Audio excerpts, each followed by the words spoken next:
ଆଜି ବିଶ୍ୱ କର୍କଟ ଦିବସ। ଯେ ବର୍ତ୍ତମାନ ସମୟରେ କର୍କଟ ଦିବସ ଯାହାକି ବିଶ୍ୱ ସ୍ତରରେ ମନାଯାଉଛି, ସେ ଦିନଟା ହେଉଛି ଆଜି। ଯେଉଁ ଦିବସରେ ଗୁରୁତ୍ୱପୂର୍ଣ୍ଣ ଉଦ୍ଦେଶ୍ୟ ଏବଂ ଲକ୍ଷ୍ୟ ରହୁଛି ଲୋକମାନଙ୍କୁ ଅବଗତ କରାଇବା, ସଚେତନ କରାଇବା, ସୁରକ୍ଷା ପ୍ରଦାନ କରିବା, କିଭଳି ଭାବରେ କର୍କଟ ଆଉ ନ ହେଉ, କର୍କଟ କେତେ ଭୟାନକ ଏ କଥା ସମସ୍ତଙ୍କ ପାଖରେ ପହଞ୍ଚୁ ଏବଂ କ'ଣ କଲେ କର୍କଟ ହେବନି ଏ ବିଷୟରେ ମଧ୍ୟ ସମ୍ୟକ ଧାରଣା ସୂଚନା ପ୍ରତିଟି କ୍ଷେତ୍ରରେ ଦିଆଯାଏ। ତେବେ ବିଶ୍ୱ କର୍କଟ ଦିବସ ଅବସରରେ ଆପଣମାନଙ୍କ ପାଖରେ କିଛି କଥା ଉପସ୍ଥାପନ କରିବି, ଜଣେଇବି। ଆପଣମାନେ ମୋର ଆଶା ଓ ବିଶ୍ୱାସ ମନ ଦେଇ ଶୁଣିବେ, ବୁଝିବେ ଯେ କର୍କଟ ନ ହେବାର ବା କର୍କଟ କେମିତି ଜଣକୁ ନ ହେବ, କି ଉପାୟ ସାଧାରଣ ଭାବରେ ଆମେ ଅବଲମ୍ବନ କରିବା ବା ମାନିବା ବା ଗ୍ରହଣ କରିବା, ସହଜରେ କର୍କଟ ହେବ ନାହିଁ। କିଛି କଥା ଆପଣମାନେ ଦେଖନ୍ତୁ, ଧ୍ୟାନ ଦିଅନ୍ତୁ। ସର୍ବପ୍ରଥମେ କୌଣସି ପ୍ରକାର ନିଶା ଦ୍ରବ୍ୟ ବ୍ୟବହାର କରିବେ ନାହିଁ କି କାହା ଦ୍ୱାରା କାହାକୁ କରେଇବେ ନାହିଁ। କୌଣସି ବି ନିଶା ଦ୍ରବ୍ୟ, ତାହା ତମ୍ବାଖୁ ହେଉ, ମଦ୍ୟପାନ ହେଉ, ସିଗାରେଟ୍ ହେଉ କିମ୍ବା ଗୁଟକା ହେଉ କିମ୍ବା ଏଭଳି ଯେକୌଣସି ଜିନିଷ, ଏସବୁକୁ ଆଜିଠାରୁ ଆପଣମାନେ ନାହିଁ ବା ଛି କରିବେ। ଦ୍ୱିତୀୟତଃ ବାହାରେ ମିଳୁଥିବା ବଜାରରେ ମିଳୁଥିବା ସମସ୍ତ ପ୍ରକାର ଜଙ୍କ ଫୁଡ଼, ଫାଷ୍ଟ ଫୁଡ଼ ବ୍ୟବହାର କରିବେ ନାହିଁ। କାରଣ ସେଥିରେ ବିଭିନ୍ନ ପ୍ରକାର ରାସାୟନିକ ଦ୍ରବ୍ୟ, ସୁଗନ୍ଧିତ ଆପଣଙ୍କର ବାସ୍ନା ବା ରଙ୍ଗ ମିଶାଯାଉଛି, ଯାହାର ପରିଣାମ ସ୍ୱରୂପ ଧୀରେ ଧୀରେ କର୍କଟ ରୋଗର ସମ୍ଭାବନାକୁ ଡାକୁଛି। ତୃତୀୟତଃ ବଜାରରେ ମିଳୁଥିବା ମୃଦୁ ପାନୀୟ ଜଳ, ଏହା ପାଖରୁ ମଧ୍ୟ ଦୂରେଇକି ରହିବେ। ଆଉ ଗୋଟେ ଚିନ୍ତାର କାରଣ ହେଉଛି ବର୍ତ୍ତମାନ ସମୟରେ ବ୍ୟବହାର କରୁଥିବା ଆମିଷ। ଆମେ ତ ସବୁ ଆମିଷକୁ ଧ୍ୟାନ ଦେଇପାରିବା ନାହିଁ, ବିଶେଷ କରି ମାଛ, ଚୁଙ୍ଗୁଡ଼ି। ଆପଣମାନେ ବିଶ୍ୱାସ କରିବେ ନାହିଁ, ମାଛ ଚୁଙ୍ଗୁଡ଼ିକୁ ଅଧିକ ଦିନ ରଖିବା ପାଇଁ ଯାହା ହେଲ୍ଥ ସେକ୍ଟରରେ ବ୍ୟବହାର କରାଯାଏ, ସେମାନେ ତାକୁ ମଧ୍ୟ ବ୍ୟବହାର କରୁଛନ୍ତି, ଯିଏକି ମାଛଟି ସତେଜ ଆଉ ତାଜା ରହିବ ଏବଂ ଅଧିକ ଦିନ ପର୍ଯ୍ୟନ୍ତ ରହିବ। ଏହାକୁ ମଧ୍ୟ ସେମାନେ ବ୍ୟବହାର କରୁଛନ୍ତି। ଏ ବିଷୟରେ ସ୍ୱତନ୍ତ୍ର ଭିଡ଼ିଓ ଆଗାମୀ ଦିନରେ କରିବି, ଆପଣମାନେ ଅପେକ୍ଷା କରନ୍ତୁ। ତେଣୁକରି ଯଥା ସମ୍ଭବ ସତେଜ ମାଛ ଖାଆନ୍ତୁ, ସତେଜ ଚୁଙ୍ଗୁଡ଼ି ଖାଆନ୍ତୁ, ଯାହାକି ଆପଣଙ୍କୁ ବିଭିନ୍ନ ଅସୁବିଧାରେ ପକାଇବ ନାହିଁ। ଯଦି ବାରମ୍ବାର କେମିକାଲ ଦ୍ୱାରା ମିଶା ହୋଇ ଆସୁଥିବା ଚୁଙ୍ଗୁଡ଼ି କିମ୍ବା ମାଛ ଆପଣ ଖାଉଛନ୍ତି, ତାହେଲେ ନିଶ୍ଚିତ ଭାବରେ ଆଜି ନହେଲେ କାଲି ପେଟ ସମ୍ବନ୍ଧିତ କର୍କଟ ହେବାର ଯଥେଷ୍ଟ ସମ୍ଭାବନା ଆପଣମାନଙ୍କୁ ବା ଅନ୍ୟମାନଙ୍କୁ ଆସିପାରେ। ତାପରେ କଥାଟି ହେଲା, ଆପଣଙ୍କର ଯେଉଁ ଖାଦ୍ୟ ପ୍ୟାକେଟରେ ଆସୁଛି, ପ୍ରୋସେସିଂ ହୋଇକି ଆସିଛି, ଆପଣ ତୁରନ୍ତ ପ୍ୟାକେଟ ଖୋଲିବେ ଏବଂ ଖାଇବେ। ସେ ଯେକୌଣସି ପ୍ରକାର ଖାଦ୍ୟ ହେଉ, ଆପଣ ଥରେ ଭାବନ୍ତୁ, ଗୋଟେ ଛଣା ହେଉଥିବା ଖାଦ୍ୟ ବା ରନ୍ଧା ହେଉଥିବା ଖାଦ୍ୟ ଯଦି ପ୍ୟାକେଟ ରଖାଯାଏ, କେତେ ସମୟ ତାହା ରହିବ? ଦିନେ 2 ଦିନ। ଯଦି ଆପଣ ଖୋଲା ଛାଡ଼ିଦେବେ, ଦେଖିବେ ଦିନକ ଭିତରେ ସେ ଖାଦ୍ୟଟି ଖରାପ ହେଇଯାଏ। ଏମିତି କ'ଣ ତା ଦେହରେ ରଖାଯାଉଛି, ମିଶାଯାଉଛି, ଯାହାକି ଆପଣମାନଙ୍କୁ ସେ ଖାଦ୍ୟଟି ମାସ ଧରି, ଦିନ ଧରି ଆପଣମାନେ ସେ ପ୍ୟାକେଟରୁ ଖାଦ୍ୟ ଖୋଲିଲେ ସତେଜ ଥାଏ ଏବଂ ଆପଣ ତାକୁ ଆରାମସେ ଖାଆନ୍ତି। ଇଏ ଗୋଟେ ପ୍ରଶ୍ନ ଆପଣମାନେ ବିଚାର କରନ୍ତୁ ଯେ ଯେଉଁ ଖାଦ୍ୟ ପ୍ୟାକେଟରେ ପଶି ଆସୁଛି, ତା ଦେହରେ ଯେଉଁ ପ୍ରିଜର୍ଭେଟିଭ୍ ଦିଆଯାଉଛି, ଅନେକ ଗୁଡ଼ିଏ ସ୍ତରରେ ତା ଦେହରେ ରାସାୟନିକ ଦ୍ରବ୍ୟର ମିଶ୍ରଣ କରାଯାଉଛି, ଯାହାକୁ ବାରମ୍ବାର ଖାଇବା ଦ୍ୱାରା ପେଟରେ ବିଭିନ୍ନ ପ୍ରକାର ସମସ୍ୟା ଆସିବା ସହିତ ଅନେକ ଗୁଡ଼ିଏ ସ୍ଥଳରେ କର୍କଟ ହେବାର ସମ୍ଭାବନା ମଧ୍ୟ ଆସୁଛି। ତେଣୁ ପ୍ୟାକେଟ ହୋଇ ଖାଦ୍ୟ ଯେଉଁ ଆସୁଛି, ତାକୁ ସବୁବେଳେ ବ୍ୟବହାର କରିବେ ନାହିଁ, କେତେବେଳେ କିନ୍ତୁ ବ୍ୟବହାର କଲେ ଚଳିବ। ତା ସହିତ କ'ଣ ବନ୍ଧୁମାନେ, ଯେ କୌଣସି ପ୍ରକାର ଖାଦ୍ୟକୁ ଯାହା ବାହାରେ ମିଳୁଛି ତାକୁ ବାରମ୍ବାର ଖାଇବା। ଜଣେ କହିବ ଘରେ ଯେଉଁ ଖାଦ୍ୟ ମିଳୁଛି ପ୍ରସ୍ତୁତ ରନ୍ଧା ଖାଦ୍ୟ ଖାଇବ ନାହିଁ, ସବୁବେଳେ ବଜାରରୁ ମଗେଇ ଖାଇବ। ହୋଟେଲର ଖାଦ୍ୟ, ରନ୍ଧା ଖାଦ୍ୟ, ଯାହା ପାଟିକୁ ସୁସ୍ୱାଦୁ ଲାଗିବ, ଆନନ୍ଦିତ କରାଇବ, ଏଭଳି ଖାଦ୍ୟ ବାରମ୍ବାର ଏଭଳି ଖାଦ୍ୟ ଖାଇବ ନାହିଁ। କାରଣ ବାରମ୍ବାର ଗୋଟେ ପରେ ଖାଦ୍ୟ, ଯାହାକି ଅତିରିକ୍ତ ତୈଳାକ୍ତ ଦ୍ୱାରା ତିଆରି, ତୈଳ ଦ୍ୱାରା ତିଆରି ଥାଏ, ମସଲା ଦ୍ୱାରା ତିଆରି ଥାଏ, ଏସବୁ ଖାଦ୍ୟ ବାରମ୍ବାର ଖାଇଲେ ଅଲ୍ସର ପରବର୍ତ୍ତୀ ସମୟରେ କର୍କଟ ହେବାର ସମ୍ଭାବନା ମଧ୍ୟ ରହିଥାଏ। ଏହାପରେ ବନ୍ଧୁମାନେ କଥା ହେଉଛି, ଏ ତ ଗଲା ଖାଦ୍ୟ କଥା। ତାପରେ ଗୁରୁତ୍ୱପୂର୍ଣ୍ଣ କଥା ହେଉଛି ଯେ ଗୋଟେ ବ୍ୟକ୍ତି ବିଶେଷ ସବୁବେଳେ ନିଜ ହିସାବରେ ଖାଦ୍ୟ ଖାଇବେ ନାହିଁ। ଡାକ୍ତରଙ୍କର ପରାମର୍ଶ କ୍ରମେ କିମ୍ବା ପୋଷଣ ପରାମର୍ଶଦାତାଙ୍କର ପରାମର୍ଶ କ୍ରମେ କ'ଣ ଖାଇବା ଦରକାର। ସିଜନାଲ ଫୁଡ଼ ଗୁଡ଼ା, ଯେଉଁଟାକି ଆପଣଙ୍କର ଋତୁ ଅନୁସାରେ ଯେଉଁ ଖାଦ୍ୟ ଆପଣଙ୍କୁ ମିଳୁଛି, ପନିପରିବା, ତାକୁ ବାରମ୍ବାର ଖାଇବା ଦରକାର।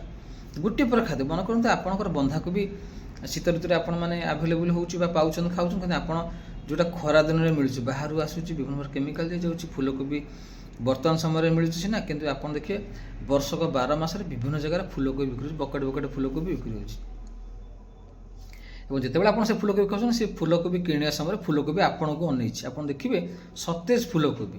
ଆପଣ ଭାବନ୍ତୁ ଫୁଲକୋବି କେଉଁଠି ଫଳିଛି, କେଉଁଠି ଚାଷ ହେଇଛି, ସେ ସମୟ ଚାଷ ସମୟ ନୁହଁ, କିନ୍ତୁ ଆପଣଙ୍କୁ ଯେତେବେଳେ ମିଳୁଛି କଟକର ବିଭିନ୍ନ ଅଂଶରେ ଆପଣମାନେ ଦେଖୁଛନ୍ତି ସେ କୋବିଟି ଆପଣଙ୍କୁ ଅନେଇଛି। ମୋର କହିବା କଥା ହେଉଛି ସତେଜ ଫୁଲକୋବି କେମିତି ଆସିବ, ଏତେ ସତେଜ ହେବ କେମିତି? ତେଣୁକରି ନିଶ୍ଚିତ ଭାବରେ କେଉଁଠି ନା କେଉଁଠି ଏଥିରେ ରସାୟନ ଦ୍ରବ୍ୟ ବୁଡ଼ାଯାଏ। ଆପଣମାନେ ପରୀକ୍ଷା କଲେ ଜାଣିପାରିବେ, ଏହା ଉପରେ ସ୍ୱତନ୍ତ୍ର ଭିଡ଼ିଓ କରିବା, ତେଣୁ ଆକୁ ମଧ୍ୟ ଧ୍ୟାନ ଦେବା ଦରକାର। ତାପରେ ଆପଣଙ୍କର ରହିଲା କଥା, ଦୈନନ୍ଦିନ ଜୀବନରେ ଆପଣମାନେ ଅଧିକାଂଶ ସମୟ ଚେଷ୍ଟା କରନ୍ତୁ ଶାକାହାରୀ ଖାଦ୍ୟ ଗ୍ରହଣ କରିବା ପାଇଁ, ପ୍ରାଣାୟାମ, ଧ୍ୟାନ, ଯୋଗ ଧାରଣା କରିବା ପାଇଁ, ମଝିରେ ମଝିରେ ଉପବାସ କରିବା ପାଇଁ। ବାହାରର ମୃଦୁପାନୀୟ ଜଳକୁ ପିଇବା ଅପେକ୍ଷା ମଝିରେ ମଝିରେ ଆପଣଙ୍କର ପଇଡ଼ ପାଣି, ଆଖୁ ରସ, ଘୋଳ ଦହି ଏବଂ ଆପଣଙ୍କର ପେଟକୁ ଥଣ୍ଡା କରୁଥିବା ଖାଦ୍ୟ ଋତୁ ଅନୁସାରେ, ମୋର କହିବାର କଥା ନୁହେଁ ଯେ ଆପଣ ଶୀତଦିନେ ସବୁଯାକ ଖାଦ୍ୟ ଗ୍ରହଣ କରିବେ। ସିଜନାଲ ଫୁଡ଼, ଆପଣଙ୍କର କେଉଁ ଋତୁରେ କ'ଣ କ'ଣ ମୃଦୁ ପାନୀୟ ଜଳ ପିଇବା ବଦଳରେ କ'ଣ ପିଇବେ, କ'ଣ ଖାଇବେ, ସେ ବିଷୟରେ ସ୍ୱତନ୍ତ୍ର ଭିଡ଼ିଓ ଅଛି, ଆପଣମାନେ ତାକୁ ଦେଖିବେ ଏବଂ ଏସବୁ ଜିନିଷକୁ ମଧ୍ୟ ଆପଣମାନେ ଗ୍ରହଣ କରିବା ଜରୁରୀ। ଦ୍ୱିତୀୟତଃ, ଖାଲି ପେଟରେ ସବୁବେଳେ ରହିବେ ନାହିଁ। ଖାଲି ପେଟରେ ସବୁବେଳେ ରହିବେ ନାହିଁ। ଯଦି ଉପବାସ କରୁଛନ୍ତି ତାର ନୀତି ନିୟମ ଅଛି, କେମିତି ଉପବାସ କରିବେ, କ'ଣ କରିବେ। ଅଧିକାଂଶ ଲୋକ ଆପଣ ଦେଖନ୍ତୁ ଖାଲି ପେଟରେ ଚାହା ପିଉଥିବେ, 10-15 ଦିନକୁ ଚାହା ପିଇବେ। ଇଏ ଗୋଟେ ଖରାପ ଅଭ୍ୟାସ। ଖାଲି ପେଟରେ ବାରମ୍ବାର ଚାହା ପିଇଲେ ମଧ୍ୟ ପେପ୍ଟିକ୍ ଅଲସର କରିବା ଭଳି ସମସ୍ୟା ଥାଏ ଏବଂ ଆଗାମୀ ଦିନରେ ଏଇଭଳି ସମସ୍ୟା ବଢ଼ିଗଲେ ରୋଗ ଅନ୍ୟ ଆଡ଼କୁ ଯାଏ। ତେଣୁ ଏହାକୁ ମଧ୍ୟ ଧ୍ୟାନ ଦେବାକୁ ପଡ଼ିବ। ପରବର୍ତ୍ତୀ କଥା ହେଉଛି ବନ୍ଧୁମାନେ, ଯେ ଜଣେ ବ୍ୟକ୍ତି ବିଶେଷ ସବୁବେଳେ ଆଜିକାଲି ସମୟରେ ଗୋଟେ ଛୋଟ ପିଲା ବି ମୋବାଇଲ ଫୋନ୍ ଆଡ଼ିକ୍ଟେଡ଼। ଦେଖିବେ ଆପଣମାନେ ସବୁବେଳେ ମୋବାଇଲ ଫୋନ୍ଟି ଜଣେ ବ୍ୟବହାର କରୁଛି। ତେଣୁ ନିଶ୍ଚିତ ଭାବରେ କେଉଁଠି ନା କେଉଁଠି ବାରମ୍ବାର ମୋବାଇଲ ଫୋନ୍ ବ୍ୟବହାର କରିବା ଦ୍ୱାରା ସକାଳୁ ଉଠିଲେ ଆପଣମାନେ ମୋବାଇଲ ଫୋନ୍ ଦେଖିବେ, କିଛି କାମ କରୁନଥିବେ ମୋବାଇଲ ଫୋନ୍ ଦେଖିବେ, ମୋବାଇଲ ଫୋନ୍ରେ ଭିଡ଼ିଓ ଦେଖିବେ, ଛୋଟ ପିଲା ଖାଇବ ଭିଡ଼ିଓ ଦେଖି ଖାଇବ।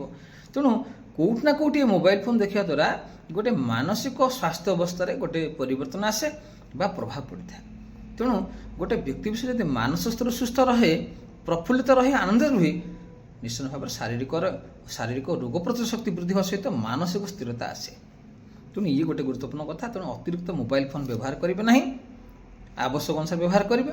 ଛୋଟ ପିଲାଙ୍କୁ ଏସବୁ ଜିନିଷରୁ ଦୂରେଇକି ରହିବେ ଏବଂ ଚେଷ୍ଟା କରିବେ ସବୁବେଳେ ସବୁଜ ସନ୍ତୁଳିତ ପନିପରିବା, ଘରେ ରନ୍ଧା ହୋଇଥିବା ଖାଦ୍ୟ, ସହଜରେ ଋତୁ ଅନୁସାରେ ମିଳୁଥିବା ପନିପରିବା, ଘୋଳ ଦହି, ବସା ଦହି, ଆପଣଙ୍କର କାକୁଡ଼ି, ତରଭୁଜ, ଏସବୁ ଜିନିଷ, ଦହି ସରବତ, ତୋରାଣୀ, ଆପଣମାନେ ଏହାକୁ ବ୍ୟବହାର କରିବେ, ଯାହାଦ୍ୱାରା ପେଟ ଥଣ୍ଡା ହେବ ଏବଂ ପେଟକୁ ସବୁବେଳେ ସୁସ୍ଥ ରଖିବ। ତେବେ କଥା ନୁହଁ କେବଳ ଯେ ପେଟ କ୍ୟାନ୍ସର ବା ଷ୍ଟୋମାକ୍ କ୍ୟାନ୍ସର କଥା ମୁଁ ଏଠି କହୁନି, ବିଭିନ୍ନ ପ୍ରକାର କର୍କଟ ହେବାର ସମ୍ଭାବନା ଥାଏ। ଯେ କିଛି କିଛି ଜିନିଷ ଯାକ ଆମେ ସମାଧାନ କରିବା ଦରକାର, ବଦଳାଇବା ଦରକାର, ଜାଣିବା ଦରକାର, ଯାହାଦ୍ୱାରା କି ଆପଣମାନଙ୍କର ଆଗାମୀ ଦିନରେ କିଛି ସମସ୍ୟା ଏଭଳି ଉପୁଜିବ ନାହିଁ।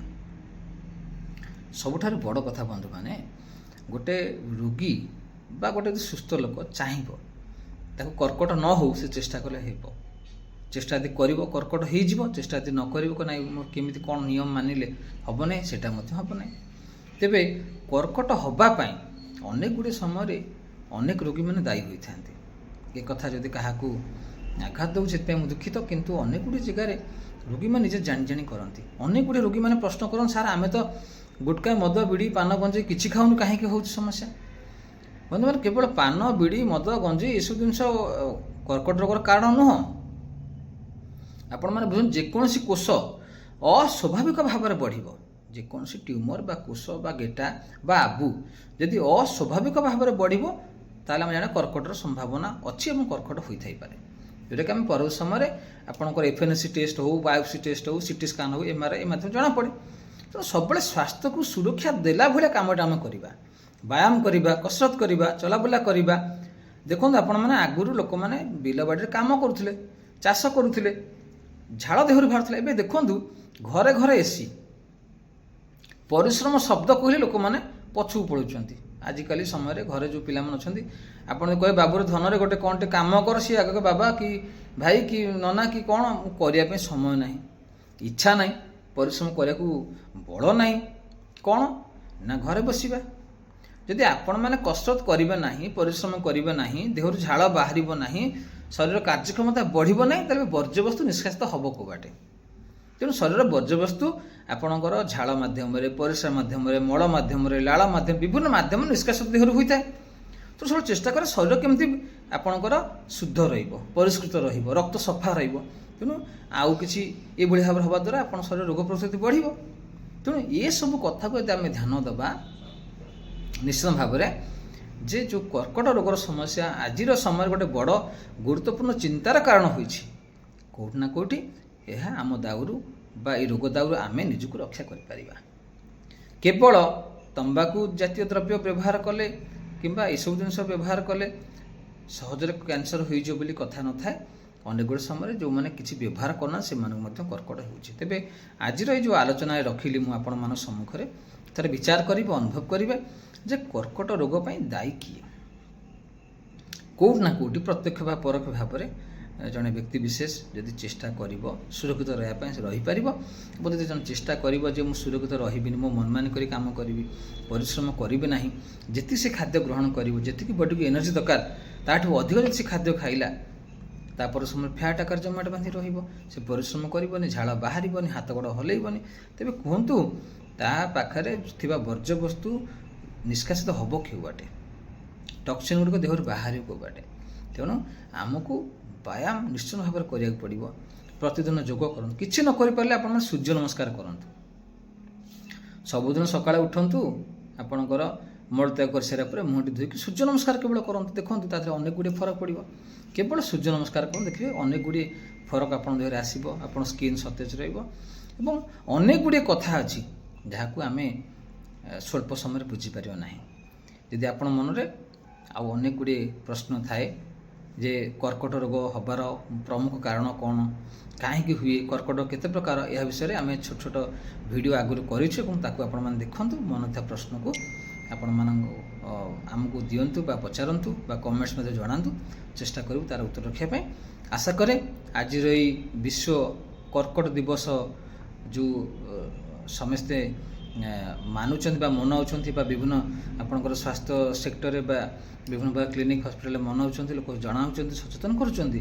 ଯଦି ଆପଣମାନେ ବୁଝିବେ, ଅନୁଭବ କରିବେ ଏବଂ କାର୍ଯ୍ୟ ଲଗାଇବେ, ନିଶ୍ଚିତ ଭାବରେ ଏ କାର୍ଯ୍ୟକ୍ରମ ସଫଳ ହେବା ସହିତ ଆପଣମାନେ ଦୀର୍ଘାୟୁ ଏବଂ ନିରୋଗ ରହିପାରିବେ। ଏହି ଆଶା ବିଶ୍ୱାସରେ ସବୁଙ୍କ ପାଖରେ ଗୋଟେ ସଂକଳ୍ପ ରଖାଯାଉ ଯେ ଆଜିଠାରୁ ନିଶାଦ୍ରବ୍ୟ